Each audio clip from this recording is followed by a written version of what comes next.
Hola con todos, mi nombre es Brian Salas y a continuación vamos a realizar el espacio de entrevista dialogando para la revista El Outsider de Ciencias Políticas y Relaciones Internacionales de la Universidad San Francisco de Quito.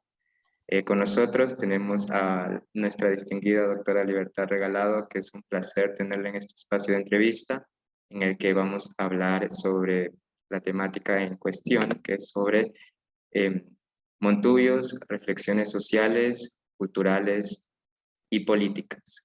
Bueno, a continuación, una breve biografía de nuestra ponente hoy en día, que es la siguiente. Nació el 26 de abril de 1956 en Jipijapa, Manabí. Tiene diplomados en lengua y literatura, una maestría en administración de empresas y un doctorado en ciencias pedagógicas. Sí, 53 años en el magisterio. La Ajá. Asamblea le concedió en el 2020 a la presea Matilde Hidalgo, también es miembro de la Academia Nacional de Historia.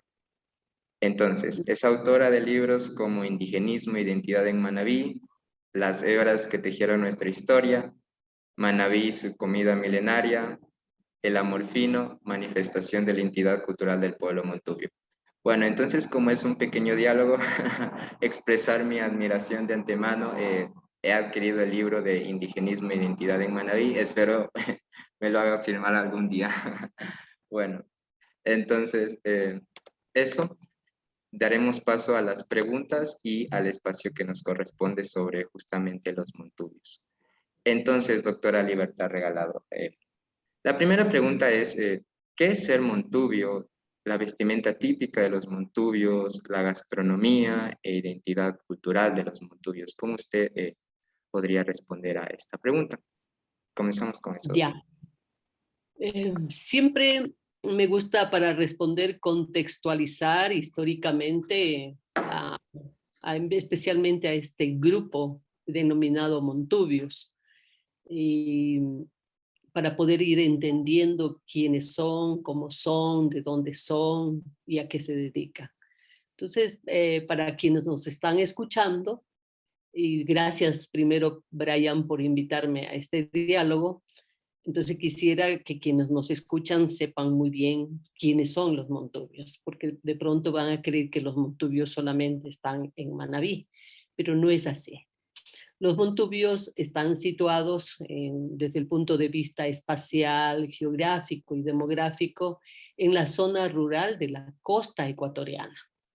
Esto quiere decir que abarca las provincias de Manabí, Los Ríos, Guayas, El Oro y el sur de Esmeraldas. Históricamente son descendientes de culturas o pueblos que a lo largo de la historia cohabitaron estos espacios geográficos. Los primeros cronistas, a su llegada a nuestros territorios cuando se inicia la llamada conquista española, identifican a muchos pueblos en posiciones regionales en esta costa pacífica. Y si nosotros venimos desde arriba, vamos a tener a los niguas, a los cancebís, a los campaces, a los cuaques, pasaos, pechonces, caras, paches. Están los chonos, están los colorados, los daulis, o, o lo que sería más tarde que daule, conocido ahora, también denominados como dauis, ¿no?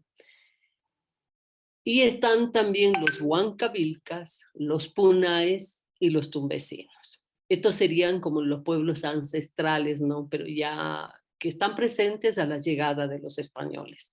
Entonces, desde allí nosotros podríamos señalar de dónde son, porque los mismos cronistas están señalando ya ciertos nombres para aquellos que se quedan en los sectores cercanos a las playas. Va a aparecer el nombre de los cholos. Y los cholos, lamentablemente, todavía la Asamblea no los reconoce como pueblo. Y este es otro de los pueblos que merece un reconocimiento, los cholos, aquellas personas dedicadas a la pesca, aquellas personas, no solamente la pesca en el mar, sino la pesca en los ríos, en los estuarios. Estas habitantes que viven de ciertas actividades relacionadas con la pesca, los cholos. Sin embargo, ya estamos reconocidos a esa gente que también los mismos españoles los van denominando la gente de montaña, porque se entiende que huyen, muchos de los nativos van a huir hacia las montañas para evitarse que los esclavicen, que les obliguen a trabajar, que les obliguen a pagar tributos. Entonces van a ser los hombres de montaña, que muchas veces eran traídos hasta amarrados para obligarles a realizar trabajos ya en los espacios y poblaciones que se iban creando en la colonia. De allí van a nacer los montubios. Entonces ya estamos hablando de hombres de montaña, de montañeses, para más tarde pues denominarlos montubios. Entonces ya con esto yo creo que vamos mejorando ya una percepción de dónde son. Ahora, durante la colonia se va a producir un mestizaje, pero en Manabí se produce un mestizaje muy particular, y yo diría no solamente en Manabí, sino en Esmeraldas, y en algunas partes donde los negros cimarrones estarán cohabitando con nuestros nativos. Y cuando yo hablo de negros y marrones, es aquellos africanos que se liberaron en las costas pacíficas del Ecuador, especialmente en lo que es Esmeraldas y norte de Manabí. Allí van a encallar barcos y van a aprovechar ese encallamiento de los barcos los negros para liberarse y huir hacia, hacia el interior de la costa y entremezclarse con niguas, con campaces, pasaos, pechonces, creando más tarde esas comunidades de mulatos y de zambos. Por eso es que los historiadores en las primeras épocas, por ejemplo, siglo XVII, principios del siglo XVIII, están hablando de fuertes comunidades de zambos en territorios de Chone y en el territorio que es de Canoa, que va a ser conocido como el Partido de Canoa. Entonces, este mestizaje fuerte aquí va a producir una riqueza cultural. Se va a fortalecer los rasgos que se tenían culturales en cuanto a música, en cuanto a danza, a manifestaciones orales y en la parte gastronómica. Y aquí se va a establecer este pueblo maravilloso que son los montubios y que son los cholos. De esto hablaríamos ya a nivel de lo que es ya la costa ecuatoriana. Bien, ahora siempre nos dicen, pero ¿quiénes son? ¿Qué mismo es el montubio? ¿Ya? Entonces, yo diría el montubio no como está definido en el diccionario de la Real Academia de la Lengua. Cuando nosotros entrábamos al diccionario y veíamos montubio con B, denotaba un hombre ignorante, salvaje, hasta persona grosera, ¿no? O sea, más una denotación muy, muy fea, muy que no está de acuerdo a lo que es el montubio. O sea, denigrando a este grupo cultural. Siempre esa denotación era de denigración, de señalamiento de algo que no es el montubio. Por eso es que esa lucha que se provoca en Manabí para cambiar la denotación y escribirlo con V, montubio, para darle ya otra denotación, estamos hablando de la significación, ya como un habitante de la costa ecuatoriana, o sea, ya cambiamos. Entonces, este montubio es esa persona tan especial, esta persona que siguió manteniendo ciertas convicciones, ciertas formas de vida, de pensar, de conectarse con la naturaleza. Estos hombres de campo, estos zambos, estos hombres de montaña, montañeses, montubios, siguieron con su música, con su baile, con sus expresiones orales durante la colonia. Esa expresión oral que se llama amorfino, que se llama chigualo, que se llama décimas, especialmente ese amorfino que viene del amor cortés, siguió bailando. Por eso yo siempre digo, ¿qué mismo es el Montubio? Hay un historiador, digamos una persona que le gusta mucho la historia, las costumbres, y ha escrito libros.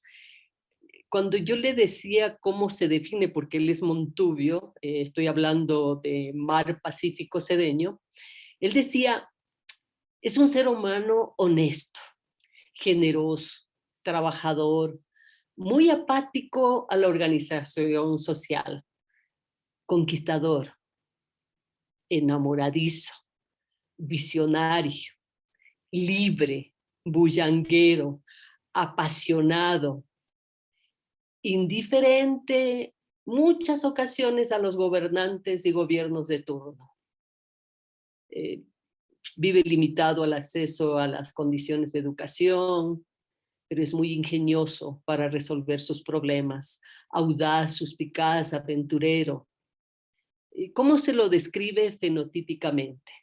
De cuerpo fibroso, estatura mediana, piel curtida por el sol, sus manos encallecidas por su permanente trabajo en la agricultura.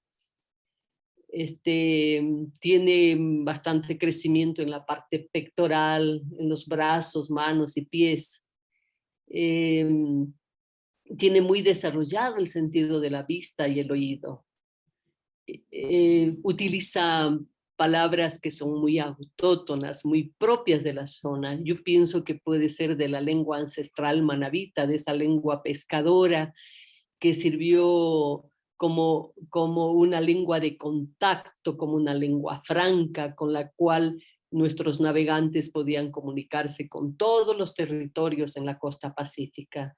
Y palabras que las tenemos hasta ahora, como gumarra, viravuelta, huípite, guácharo, arrejuntado, salamanqueja, quinquigua, etcétera. O sea, tenemos una cantidad de palabras que las seguimos empleando, que comemos, porque también desde la gastronomía nos podemos definir. Esas comidas hechas con maíz, maní, con yuca, con pescado, con mariscos, una comida muy especial, hecha en nuestros hornos de barro, porque usted visita el campo y va a una casa campesina y usted se va a encontrar con el horno manabita, donde la montubia es feliz cocinando, preparando los hornados, preparando las tortillas de maíz, preparando los bollos, preparando una tonga para que el esposo, los hijos se la lleven al trabajo. Con estos ingredientes tan propios del campo, pero tan propios también del mar, porque el montubio convive con el cholo pescador. Estos dos pueblos estrechamente relacionados siguen conviviendo. ¿Qué viste el Montubio? Una ropa bastante colorida, bastante festiva, porque está expresando esa felicidad que les da la vida en el campo. Entonces, este es el Montubio, ese Montubio de luchas, ese Montubio que también ha estado en esos grandes procesos de transformación del país. ¿Qué más, Brian? Ya, listo. Muchísimas gracias, doctora, por la introducción a lo que es el Montubio. También otras palabras que, por ejemplo, se usan como el asúntese, mijito, entre otras connotaciones también que tenemos, ¿no? Entonces, Sí, tú lo dices, es muy importante que la gente vaya entendiendo de asuntar, ¿no? ujú, Esta cuestión de palabras que usamos en la ganadería, ¿no? Usarlas también en las actividades que se realizan en la vida real. Asuntarse, sí, hay que asuntarse, asúntale al muchacho, ¿no? Porque hay que asuntar al ganado, ya, pero también cuando estoy hablando con alguien es que este chico no asunta, es decir, no atiende, no hace caso. O sea, sí, hay una cantidad de términos que son muy propios del pueblo montubio, pero también hay términos del pueblo cholo. ya, listo. Entonces, doctora, pasemos a la parte de reflexión sobre la vestimenta. Entonces, aquí le cito un gran, digamos, exponente de la cultura montubia, no solo a nivel ecuatoriano, sino a nivel internacional, que es la persona Raimundo Zambrano. En una entrevista al programa Expresarte, dijo lo siguiente: si vivo en Alemania, sigo siendo montubio. No tengo que cocinar con leña en mi casa para decir que soy montubio o llevar sombrero todo el tiempo. Entonces, en relación con lo citado, doctora Libertad, ¿tiene un grado de validez la siguiente afirmación? La pertenencia a este grupo étnico ecuatoriano se da más por razones culturales que biológicos o étnicas en cuanto a esta reflexión sobre la vestimenta característica de los montubios. Ujú. Yo diría que ya no podríamos hablar en cuestiones étnicas, sino más culturales, más de costumbres, más de tradición, de forma de ser, tal como lo ha expresado Raimundo Zambrano, ¿sí? Al montubio lo vas a distinguir en cualquier lado, también por su forma de vestir, porque el montubio no deja de ser colorido en su vestimenta. Yo puedo estar conversando, invitada a alguna mesa de conversación y entra Raimundo, y Raimundo pues va a poner la nota de alegría con su pantalón verde o su camisa naranja o floreada. ¿Por qué es eso? El Montubio viste así, tan vistoso, tan colorido, ¿no?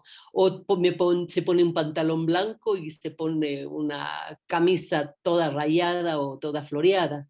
Pero es que es eso, está demostrando la naturaleza en la que él vive. Entonces sí, es una forma. Puede usar, normalmente hay montubios que siempre andan con su sombrero, ¿no?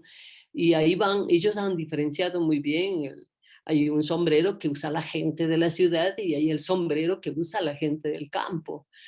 Sombrero tejido con mocora o tejido con paja toquilla, pero puede ser muy grueso, que va a tener sus nombres, incluso hasta el sombrero tiene su nombre en la cultura montubia. Entonces, eso sí es muy importante, pero también la forma de ser y de hablar. Entonces, al montubio lo vas a diferenciar fácilmente porque aumenta heces o se come heces, ¿no? Pero es su forma de hablar y su forma de ser, francote, eso sí, al pan pan, al vino vino, eso es propio del Montubio. Ya, listo, doctora. Entonces, en la actualidad, por ejemplo, la vestimenta típica de los montubios sigue manteniendo esa relevancia. Por ejemplo, aspectos como avance de la tecnología, globalización, inclusive nuevas formas de vestimenta, como por ejemplo las entrevistas que se hacen hoy en día, los montubios siempre se los ve con una gorra de tela, ya no con la, digamos, como usted mencionó, con la característica gorra de paja toquilla, etcétera, ¿no? Entonces, eso, doctora. Ya, a ver, vamos a ir diferenciando. Si usted va al campo, campo, los va a encontrar con sombrero. Ah, ya. Pero si yo ya estoy en unas zonas más rurales, ya más de pueblo, entonces vamos a encontrarlos con gorro. O sea, todo va a depender en el lugar donde vayamos, ¿sí? El montubio, montubio, montubio, el que sigue viviendo en el campo, tiene su sombrero viejito, su machote ahí para ponerse, ¿sí? Ese es con el machote que se va a trabajar. Ya, pero también pues está el sombrero ha entrado y la mayor parte de los jóvenes sí usan el sombrero, pero siguen su ropa colorida. Usted vaya a una fiesta. Ahora mismo puede ir usted a la fiesta esta de Pedro y Pablo, ¿ya? a pesar que muchos están señalando que la fiesta de Pedro y Pablo más es de connotación del pueblo cholo. Pero también vemos ahí intervenir a los montubios. Pero en un chihualo sí, yo voy a ver al pueblo montubio reunirse en la festividad del chihualo, que es una fiesta que se maneja desde el 25 de diciembre hasta el 2 de febrero. Los chihualos en el campo, se lo ha querido traer a las ciudades, se ha hecho festivales y todo para que la gente continúe con esta expresión cultural, con esta costumbre de seguir festejando el nacimiento del niño Jesús, pero ya no dentro de los días que serían las 9 noches antes de su nacimiento, que también se las hace cantando los chihualos que son exclusivamente para el niño. Pero a partir del 25, el chihualo, que es la fiesta por excelencia montuvia, se va a convertir en un espacio de enamoramiento, en un espacio para cantarle el amor a la mujer amada, para conquistarla. Desde luego le piden permiso al niño, lo van a poner en otro cuarto o lo van a tapar con alguna telita blanca para que no vea lo que va a pasar a partir de X hora de la noche en que se va a dar paso a las danzas, a los juegos de rueda, porque así se llaman los juegos de rueda, donde las parejas van a salir a decir sus chihualos y a decir sus amorfinos, porque es el momento ese del amorfino, de los dimes y diretes, del contrapunto, donde la parejita va a soltar sus versos. Entonces ahí vas a ver los floridos que son en su forma de vestir, los coloridos, digamos, ese color verde, ese azul celeste, el color blanco, o sea, cómo van vistiendo. Ah, y el uso de las botas, y el uso del sombrero. Sí, allí sí uno está y dice, yo estoy aquí en el campo. Eso es lo bonito de esto. Ya, listo, doctora. Entonces, vamos a hablar sobre justamente el sombrero de paja toquilla o también el sombrero jipijapa. También hablar un poquito de, bueno, más que todo esto de su obra en la que escribió sobre esto mismo, sobre el sombrero de paja toquilla en las hebras que tejieron nuestra historia. Entonces, la pregunta es la siguiente.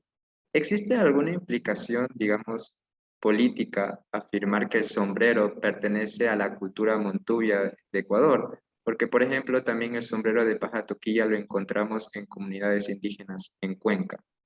Entonces, esa es mi pregunta, doctora. Bien, cuando hablamos del sombrero de paja toquilla, estamos primero generando varios espacios donde ahora se elabora. No solamente se hace en la provincia de Manabí, hacen sombreros de paja toquilla en Santa Elena, en Azuay, en Cañar, ¿ya? Pero si nos trasladamos al pasado, en el pasado, o sea, cuando yo digo, bueno, cuando se inicia el tejido de sombrero, pues va a aparecer un pueblo que se llama Jipijapa, y estamos en el año de 1630. Entonces, allí ya tenemos a un pueblo donde, donde se va a generar este modelo de sombrero que se usa ahora, un modelo parecido a los sombreros de paño que usaban los colonos, ¿no? Criollos y españoles en estas centurias del siglo XVII, del siglo XVIII, ya en nuestro país. Ellos traían el sombrero de paño de Europa y ese lo usaban acá. Pero a partir de 1630 parece que dicen unos que es un criollo que viene de Panamá, se da cuenta que los indios de Jipijapa tejen muy bien, va a Jipijapa y les pide que imiten el modelo. ¿Qué quiere decir que imiten? Es decir, que nuestros aborígenes o indígenas habitantes de nuestros territorios, especialmente de Jipijapa, de la costa, ya tejían sombreros, tejían un objeto con que guarecerse del sol intenso que existe en nuestros pueblos. Entonces, ese, ese tejido los curas pensaron que con qué era, les habían preguntado y ellos le decían que era con pelos de murciélagos, hasta que ellos más tarde pues se van a dar cuenta que no es con pelo de murciélago, sino que es con una paja, con una fibra de una paja, que la denominarán más tarde a esa paja como Cardulovica palmata. Y con el pasar del tiempo, ¿cuándo le denominan como toquilla? Vamos viendo. Las tocas que usaban nuestros indígenas, mientras más fina era, se podía guardar hasta en un bolsillo. Y ahí viene el término de toquilla. ¿Ya? Entonces, toquilla vendría a ser esas tocas bien finas, esos objetos que usaban en sus cabezas. Que se va a denominar ya cuando el modelo, logran hacer este modelo parecido al sombrero de paña español, lo van a denominar hippie japa. El sombrero se llamaba hippie japa.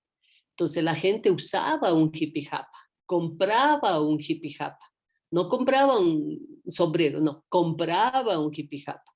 Si nosotros leemos las novelas que se producen en España en el siglo XIX, hay novelas en el siglo XIX, leemos las novelas ecuatorianas, las que se producen acá, las novelas que se producen en el Perú. Allí normalmente aparece fulano de tal, lucía un hippie japa. Apareció una mujer luciendo un hippie japa. Entonces, el hippie japa era no, el nombre del objeto que usaban en las cabezas. Entonces, creo que era una forma de distinguir el sombrero de paño, el sombrero europeo, con este sombrero ya fabricado con la paja toquilla. Y se le llamará hippie japa, así es como se lo va a conocer. Y se exportan hippie japas a Panamá. Ya a principios del siglo XIX, el sombrero va a permitir que otros pueblos mejoren su economía. Uno de esos va a ser Cuenca. Cuenca estaba en serios problemas económicos. Y Cuenca va a solicitar a Flores, que era presidente en ese entonces, que le ayude a mejorar su economía. ¿Y con quiénes? Va a ser a través de esta artesanía que era el tejido de sombreros. Tal es así que el mismo presidente del municipio que estaba de Cuenca viaja a Camanaví para poder llevar la paja toquilla, los elementos de tejido y personas que ayuden a sus pobladores a aprender a tejer. Entonces irán artesanos tanto de Jipijapa como de Montecristi a instalarse en el Azuay. Y en el Azuay se inician con escuelas, porque sale una ordenanza que señala que en todas las escuelas debe enseñarse a tejer los sombreros. Y así se lo hace, de tal forma que cuando se necesita exportar sombreros en grandes cantidades para lo que se llamó la fiebre de oro en California, pasaban comprando sombreros y tenían que comprar los sombreros. ¿Por dónde pasaban comprando sombreros? Por Panamá. En Panamá, el papá de Eloy Alfaro tenía una casa comercial que a partir del año de 1864 estará regentada por Eloy Alfaro, donde se expendían los sombreros, ahí se vendían. Entonces la gente pasaba por el canal de Panamá, o sea, por Panamá, y llevaba sombreros para California. Después, por Panamá, cuando se abre el canal de Panamá, ya estamos a finales del siglo XIX, ¿no? Nuevamente el sombrero va a estar pues de maravilla sirviendo para toda esta gente que trabaja en la construcción del canal de Panamá. Entonces, en ese ir y venir del sombrero ya hacia Estados Unidos, ya hacia Europa, normalmente le preguntaban de dónde compraste el sombrero, pues decían que compraban en Panamá. Y si yo hablo el inglés, digo Panamá hat, ¿no? Entonces, sombrero comprado en Panamá. Pero no es que se había hecho en Panamá, se compraba en Panamá, salía de nuestro país hacia Panamá. ¿Y por qué digo ya en nuestro país? Porque no salía solamente de Manabí, salía de varios pueblos. Imagínense que Monseñor Proaño no sé si ustedes recuerdan a Monseñor Proaño, él aprendió a tejer, su madre le enseñó a tejer en Ibarra, a tejer sombreros de paja toquilla. ¿Qué estamos diciendo eso? En muchos lugares del Ecuador se comenzó a tejer sombreros de paja toquilla porque era un rubro de exportación y que dio muchas posibilidades económicas a cantidad de familias, no solamente, ya le digo, en la provincia de Manabí. Entonces, no sé si le contesté a su pregunta. Sí, doctora. Bueno, entonces, complementando lo que usted nos ha dicho desde una parte histórica, el sombrero de paja toquilla, ¿usted creería que, por ejemplo, el nombre de Panama Hat, como se conoce internacionalmente los sombreros, niega de una u otra manera la identidad propia, digamos, ecuatoriana o inclusive la identidad montuvia, el nombre de Panama Hat? El nombre de Panamá Hat pensaría que ya es menos. Desde el 2010, a partir de ciertas acciones que toma el gobierno de ese entonces, con los patrimonios culturales del Ecuador, hay una campaña muy fuerte que hizo posible que ya los sombreros que salen de aquí no digan Panama Hat, ¿no? Sino fabricados en Cuenca, fabricados en Montecristi, fabricados en Pile, fabricados en Picuazá, es decir, ya el lugar del origen de donde se fabrica. Entonces, de esa manera estamos reivindicando el nombre. Cuando usted señala que el sombrero de paja toquilla tiene que ver con un grupo cultural, o sea, con montubios, hay una relación no solamente con el pueblo montubio, hablaríamos también con el pueblo cholo, ¿sí? Y de la provincia de Manabí en sus orígenes y en su permanencia, pero tiene también una relación con las cholas cuencanas por la permanencia del tejido en este grupo cultural. Ya, listo, doctor. Entonces, avancemos en la parte de reflexiones sobre la identidad cultural montuvia. Más que todo hablar sobre esta parte que escribió en el libro El amor fino, manifestación de la identidad cultural del pueblo montubio. Entonces, bueno, la pregunta es, como ya nos explicó brevemente acerca del amor fino, nomás para, digamos, dejar en claro qué es el amor fino y por qué es tan importante para la cultura montuvia, doctora Libertad. Bien, primero señalar que el libro sobre el amor fino, manifestación de la cultura montubia, manifestación cultural del pueblo montubio, lo escribimos con Raimundo Zambrano. Ese es un libro escrito a cuatro manos, o sea, Raimundo y mi persona.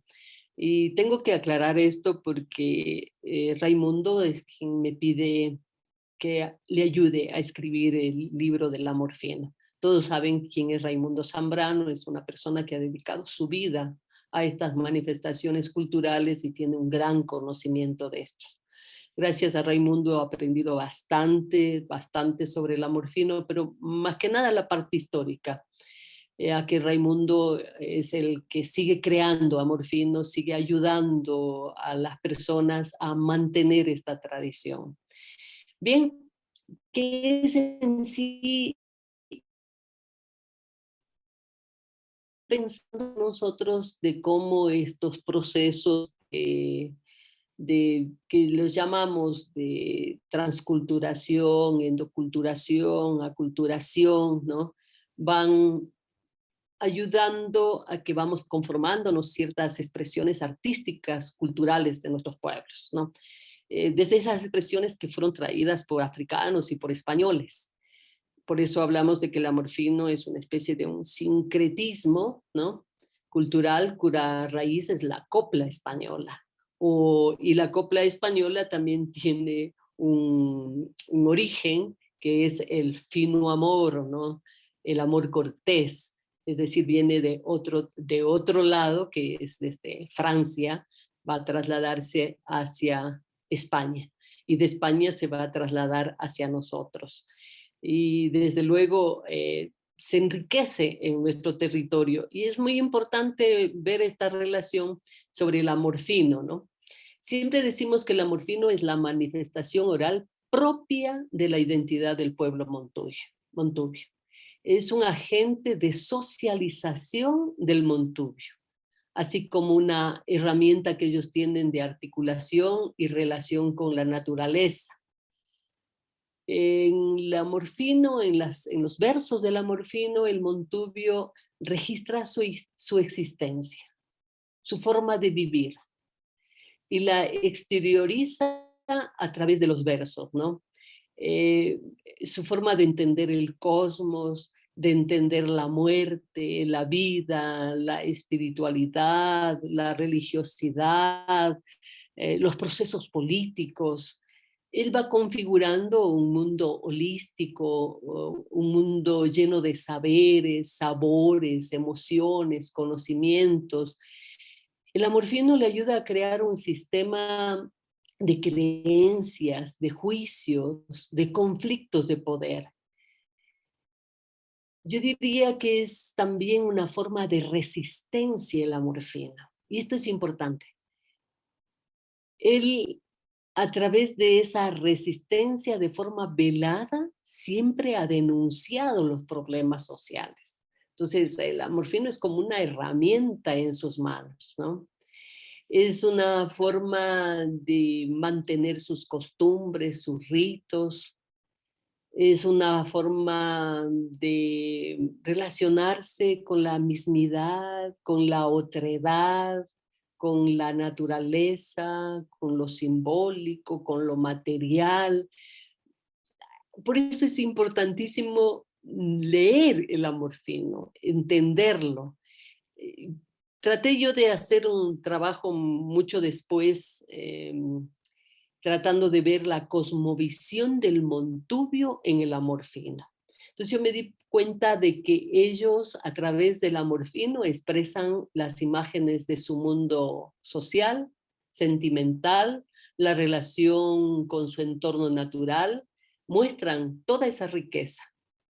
Entonces, por ejemplo, veamos esto. Después de 100 años muerto, por los gusanos comido, encontrarán en mis huesos señal de haberte querido. La mujer que quiere a dos no es tonta sino advertida. Cuando una luz se le apaga, la otra le queda encendida. Nunca se siembra plátano a la orilla del río, porque el balsero que pasa dice, esto es mío. Por encima corre el agua, por debajo las piedritas. ¿Qué dirán los manabitas? Que en el mate no hay guapitas. Yo no soy de por aquí, yo soy de Cabito de Hacha. Me aborrecen las viejas y me adoran las muchachas. Pero el amorfino les sirve también para valorar la vida. Y esto es importante. En las creencias, en los principios del pueblo montubio, las intenciones, anhelos, desaprobación de conductas, sus temas filosóficos, religiosos, es como una especie de una reserva moral del pueblo montubio. Veamos, al tiempo le pido tiempo, el tiempo me da, y el tiempo siempre me dice que él me desengañará.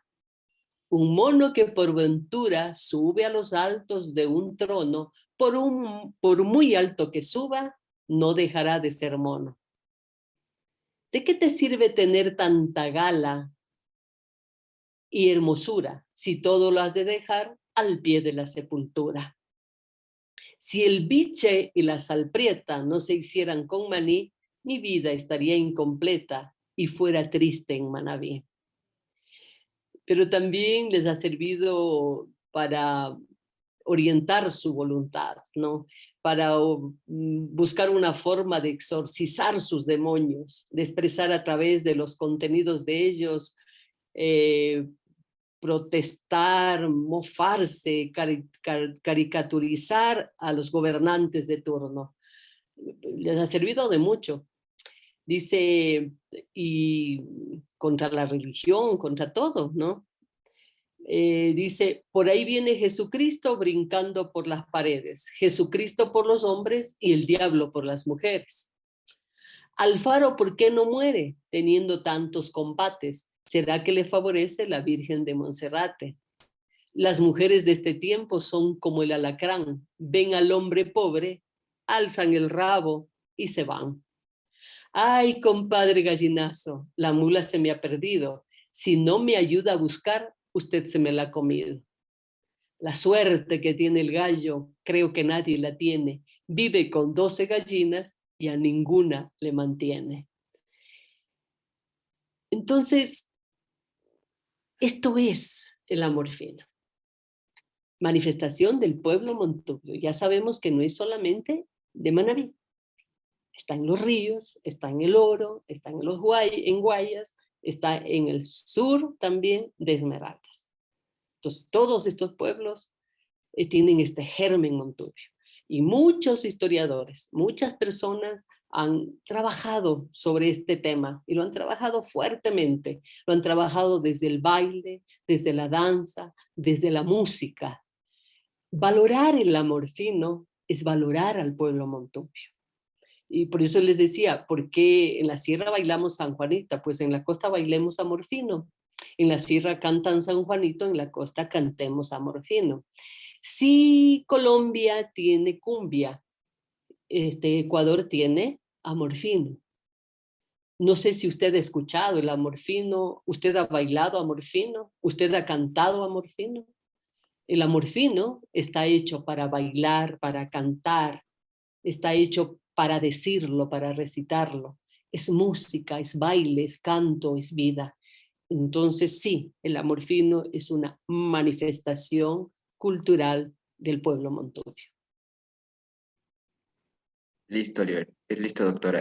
Muchísimas gracias. También compartirle, por ejemplo, en mi familia, ¿no?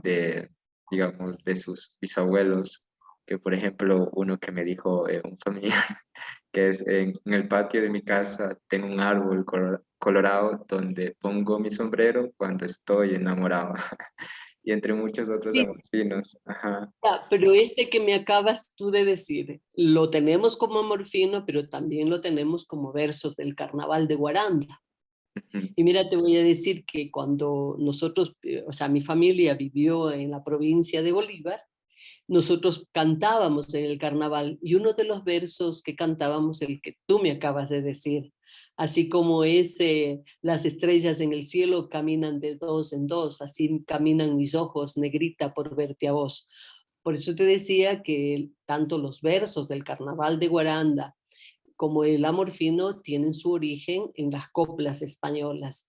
Y muchos de estos versos, no en su mayoría, ¿no? Sino yo diría un gran porcentaje de versos que todavía se cantan cuando estamos en el carnaval de Guaranda y versos que son considerados como amor fino son coplas españolas con determinadas variantes.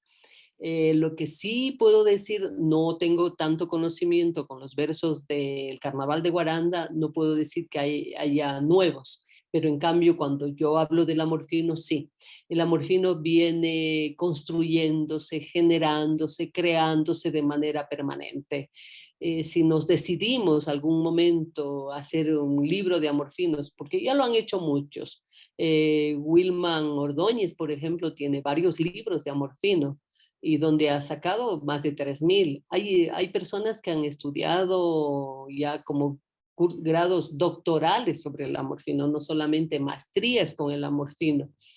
Raimundo mismo tiene cantidad de amor fino, es decir, si algún día decidimos unir todos los amor finos, yo creo que llegaríamos a 8.000, 10.000 amor finos con todas sus variantes. Es increíble la producción, por eso digo, la morfina está vivo. Y uniéndose, se han unido ahora varias personas, en este caso estaríamos hablando de Raimundo, está de José Luis Andresito Macías, que lo conocemos, un gran músico, está Wilman con la cuestión de la danza montubia. Entre ellos están generando un trabajo maravilloso para la permanencia del amor fino como esta manifestación cultural. Pero ya te digo, no solamente verso, es danza, es música, es canto, y tenemos para largo. Ojalá en el Ecuador, digamos, no solamente bailamos San Juan, bailamos amor fino. Es decir, ir conociendo la maravilla que es el amor fino. Listo, doctora. Entonces, muchísimas gracias. Entramos a la última parte de la entrevista, que es reflexiones políticas sobre los montubios. Y justamente es una pregunta, pero antes de realizarla un poco de contexto al público, es de que la pregunta es así, ¿no? ¿Usted cree que en algún punto en la historia del Ecuador ha existido una negación política y cultural hacia los pueblos montubios? Y expongo los siguientes datos. En el 2008, por ejemplo, se reconoció a los montubios en la Constitución por primera vez en la historia del Ecuador. Sin embargo, los montubios o montaneros fueron conocidos a nivel político en la Revolución Liberal del siglo pasado en Ecuador. También tenemos otros datos, como por ejemplo, según el INEC 2010, los montubios son el segundo grupo étnico con mayor nivel de analfabetismo en Ecuador, 18.7% en 2010 y 21.4% en 2011. Aproximadamente el 7% se reconoció como montubio o montubia en Ecuador. También existen otros datos como estereotipos y discriminación. Justamente como mencionó la doctora Libertad en un principio, la implicación, ¿no?, de identificarse como montubio tiene consideraciones negativas. Por eso existe en la Real Academia Española dos grafías, con B y con V, la cual cada una tiene un significado, ¿no? Montubio con B, en el diccionario, dicho de una persona, montaraz grosera, como mencionó la doctora Libertad. Y Montubio con V significa campesino de la costa. Y también, para terminar con estos datos, por ejemplo, en las últimas elecciones presidenciales de Lenín Moreno, como también la de Guillermo Lasso, existieron una cantidad innumerable de calificaciones denigrantes, sexistas y regionalistas, en especial a territorios de la costa y más a Manabí. Que Manabí también, bueno, los montubios forman parte del territorio Manaba, como mencionó. Y también que los pueblos montubios, a diferencia de los pueblos afroecuatorianos e indígenas, no forman parte activa en agendas políticas y académicas en Ecuador. Entonces, doctora Libertad, le repito la pregunta. ¿Usted cree que en algún punto en la historia del Ecuador ha existido una negación política y cultural hacia los pueblos montubios? Bueno, primero yo diría que esta no sería negación, ¿no?, sino discriminación. No es solamente con el pueblo montubio, ha existido con las minorías étnicas del Ecuador. El movimiento indígena, en cambio, también ha sufrido en carne propia todos este tipo de problemas, pero tiene décadas de lucha. Ellos no están cansados, poco tiempo. La organización de ellos es de décadas y gracias a eso han logrado unificarse, aunque subsisten problemas al interior de sus organizaciones, como la CONAIE, Pachacute, existen problemas y van a seguir existiendo. No siempre llegamos a una perfecta cohesión social. En cuanto al pueblo montubio, que recién en el 2008 se lo reconoce como pueblo montubio, tiene que ir organizándose paulatinamente y va a tener que hacerlo. Como hablando que es el cholo, todavía no ha sido reconocido por nuestro país como pueblo y que debe reconocerse porque existe el pueblo cholo. Que por décadas han sido no reconocidos, pues no han sido reconocidos. Que ahora son reconocidos, pero todavía su organización está débil, pues su organización está débil. Deben seguir organizándose. Que no tienen un puesto en la historia, pues yo diría que sí. Y hay que ir aclarando. Cuando en las últimas elecciones, o sea, desde las últimas elecciones, Manabí dio su respaldo a Rafael Correa en todos los procesos que han existido en las últimas décadas. O sea, desde que tenemos al correísmo 2007 en adelante, hasta llevarlo a Moreno también al poder, ¿no? Y ahora en los últimos resultados, Manabí sigue siendo prácticamente mayoritario para quien pierde, ¿no?, que es del correísmo. Entonces sí, han dicho de todo contra el pueblo manabita, lo han dicho de todo, pero se han olvidado de algo. La revolución liberal inicia en Manabí. Entonces hablemos de que Manabí es un pueblo de ideales, es un pueblo que ama la libertad, es un pueblo que no gusta doblegarse. La libertad es con natural, con el montubio. El montubio sabe que la tierra le va a dar para comer, es decir, que no necesita del político para comer. Es la tierra que le da de comer, así como el cholo sabe que el mar le da de comer y que no necesita del político para comer. Entonces son pueblos libres, son pueblos que no les gusta la esclavitud y no la han sentido. Y eso está en los genes. Cuando hablamos nosotros que la conquista incásica se dio en el Ecuador, pues están equivocados, se dio en la sierra ecuatoriana y no en la costa ecuatoriana. La costa ecuatoriana no fue conquistada por el Inca, permaneció libre gracias a esa relación permanente con el mar y con la tierra que han tenido los pueblos de la costa ecuatoriana. Entonces el Inca no pudo conquistar, no pudo someterlos, prefirió decir que eran caníbales y que eran sodomitas, especialmente cuando se refirió a la gente de Manabí, que en esa época era conocida, los cronistas hablan de los Puerto Viejos, del territorio de Puerto Viejo, caníbales y sodomitas, porque no se dejaron dominar. Por esa razón es que en Manabí jamás se habló el quichua. En el Manabí se mantuvo las lenguas ancestrales hasta el siglo XVIII. Y ahí se señala que se mantenía una lengua que hablaban entre ellos, que por eso yo hablo de una lengua franca, de la lengua pescadora manabita, esta lengua pescadora que sirvió para contactarse con los demás pueblos y comunicarse. Entonces estoy hablando de pueblos que mantienen ser libres. Que van a tener su momento en la historia, pues ya lo han tenido, lo tuvieron en la Revolución Liberal y lo tuvieron nuevamente en este proceso que significó cambios también en el país. Que el tiempo dirá que fue mejor o que fue peor. Como manabita que soy, estoy en contra de las denostaciones que han hecho para nosotros los manabitas. No es pueblo de ignorantes, es pueblo que ama la libertad, que sabe trabajar, que siempre ha salido adelante. Lo hemos demostrado con el terremoto del 2016, nos paramos y lo vamos a demostrar con esta pandemia que vamos a seguir parados. Manabí es eso, es un pueblo trabajador, libre, autónomo, con esa forma de ser, de cholo, pata salada y de montubio, amante de la tierra.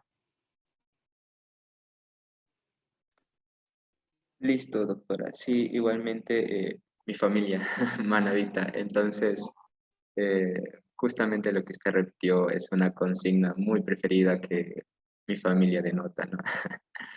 Entonces, para la última pregunta, doctora, en la parte política y así poder terminar con nuestro espacio de entrevista, ¿cuál cree usted que ha sido la razón principal para que los montubios no formen parte activa de la agenda étnica política en Ecuador?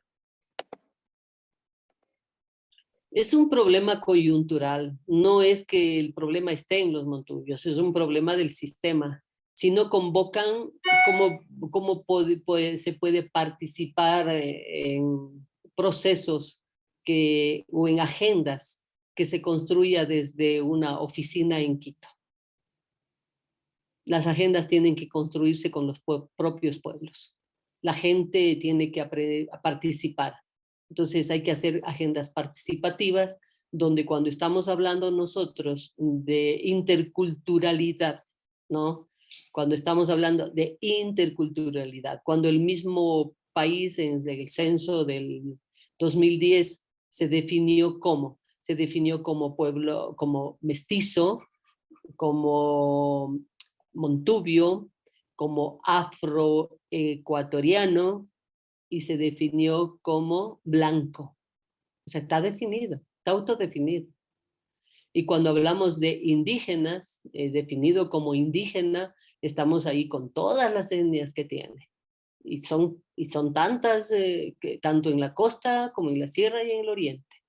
Tenemos indígenas perteneciendo a varias etnias.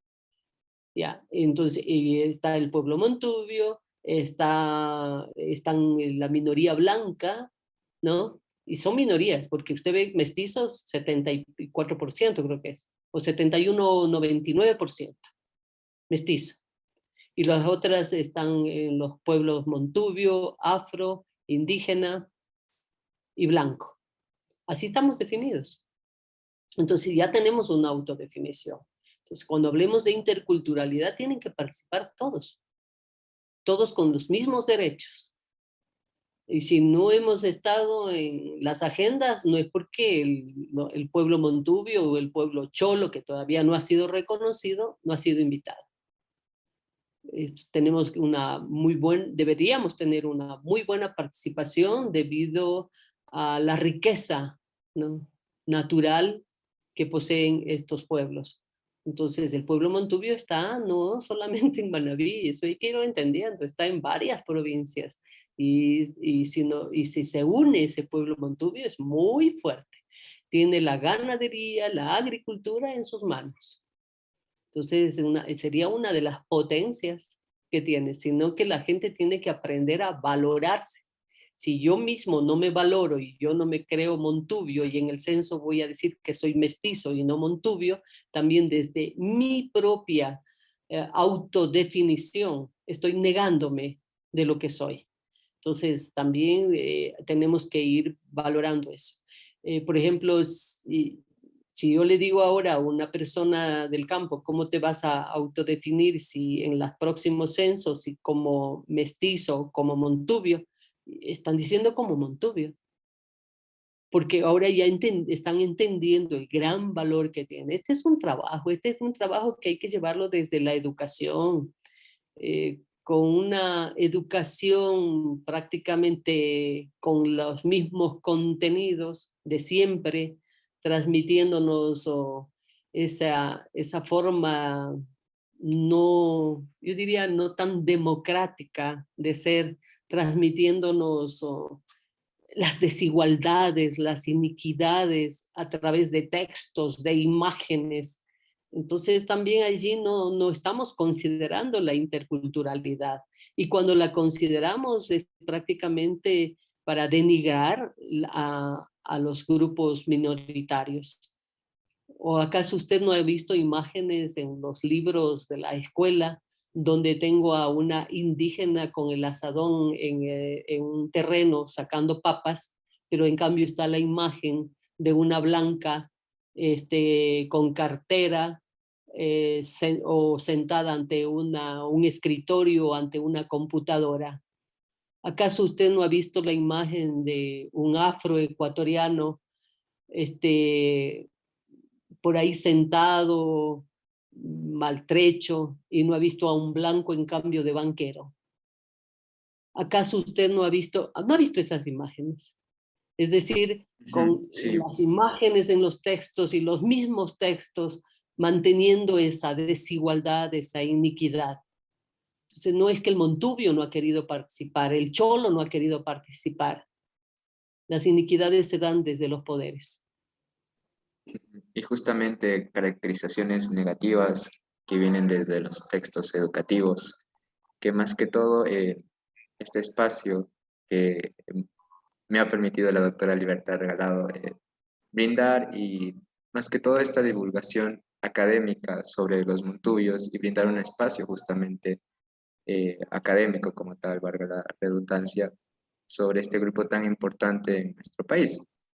Entonces, doctora, para finalizar nuestra entrevista, un mensaje de reflexión acerca de lo que hemos hablado sobre los montuyos y no pararíamos de hablar sobre este tema tan peculiar.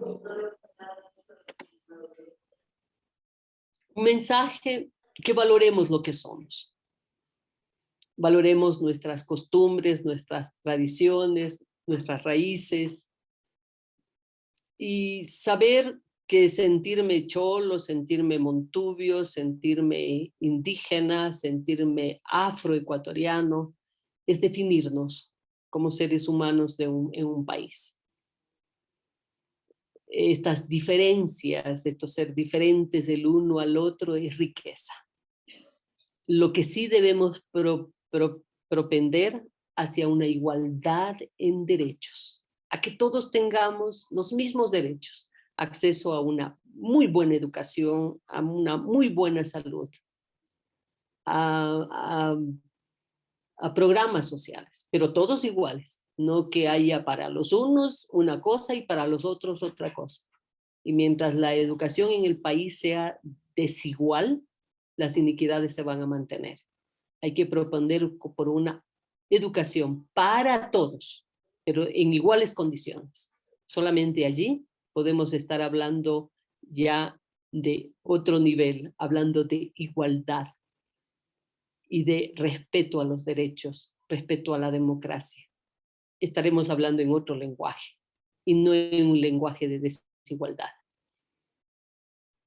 Listo, muchísimas gracias, doctora. Este ha sido con todos ustedes el espacio brindado por la revista El Outsider, revista de Ciencias Políticas y Relaciones Internacionales de la Universidad San Francisco de Quito.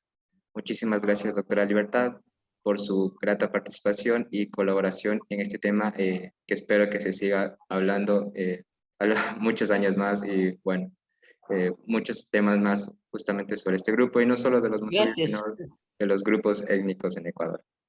Muchísimas gracias.